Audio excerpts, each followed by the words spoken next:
IndiGo వ్యవహారంలో మంత్రి లోకేష్ జోక్యం చేసుకున్నారు అనటాన్ని తీవ్రంగా ఎద్దేవా చేస్తోంది వైఎస్ఆర్సీపీ.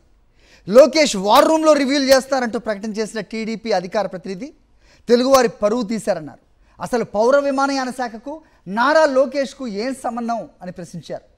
అవసరం లేని వ్యవహారంలో జోక్యం చేసుకున్నందుకు టీడీపీ ప్రభుత్వంతో పాటు కేంద్ర మంత్రి రామ్మోహన్ నాయుడును బర్తరఫ్ చేయాలని ప్రధాని మోదీని డిమాండ్ చేశారు వైఎస్ఆర్సీపీ నేతలు. ఆంధ్రప్రదేశ్ రాష్ట్రానికి సంబంధించినటువంటి అంటే సకల విఫల శాఖ మంత్రి అయినటువంటి నారా లోకేష్ ఈ ఏవియేషన్ మినిస్టర్ దాంట్లో ఏలు పెట్టడం జరిగింది. ఈయన భారతదేశ విమానయాన రంగ సంస్థలో ఉన్నటువంటి సమస్యలపైన ఈయన ఏలు పెట్టడం ద్వారా మన పరువు, తెలుగు వాళ్ళ పరువు, భారతీయుల యొక్క పరువు అంతర్జాతీయ స్థాయిలో కూడా పోగొట్టేటువంటి కార్యక్రమం జరుగుతుంది. దానికి సంబంధించి వార్ రూమ్లో ఈయనే చర్చలు జరిపాడు, ఈయనే చేశాడని తెలుగుదేశం పార్టీ అధికార ప్రతినిధి చెప్పేటువంటి పరిస్థితి వస్తుంది. చంద్రబాబు నాయుడు గారి మాటలకి, లోకేష్ గారి మాటలకి తలాడించేటువంటి ఒక గంగిరెద్దుకి అక్కడ కేంద్ర విమానయాన శాఖ మంత్రి ఇచ్చారు.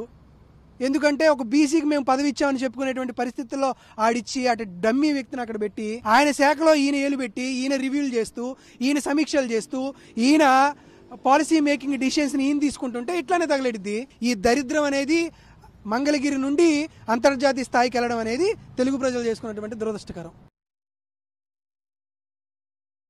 తెలుగు వ్యక్తిగా రామ్మోహన్ రావు ఇంత ఇన్ఎఫిషియెంట్గా, ఇంత అసమర్థతగా తన శాఖ కూడాను పూర్తిగా నారా లోకేష్ చేతిలో పెట్టి వార్ రూమ్ని జోకర్ రూమ్ లాగా చేసి ప్రధానమంత్రి ఏవియేషన్ మినిస్టర్, ఏవియేషన్ అధికారుల్లో మానిటర్ చేయాల్సినటువంటి ఆ బాధ్యతను నారా లోకేష్ మానిటర్ చేయడం ఏంటి? ఆ మంత్రిత్వ శాఖకు నారా లోకేష్ మానిటర్ చేస్తున్నారని వాళ్ళే చెప్పినందుకు ప్రధానమంత్రి గారు ఇమ్మీడియట్ గా ఈ తెలుగుదేశం పార్టీ ప్రభుత్వాన్ని బర్తరఫ్ చేయాలి, రామ్మోహన్ రావును కూడా బర్తరఫ్ చేసి దీని గురించి పూర్తి విచారణ చేయాలి. నారా లోకేష్ పాత్ర ఏంటని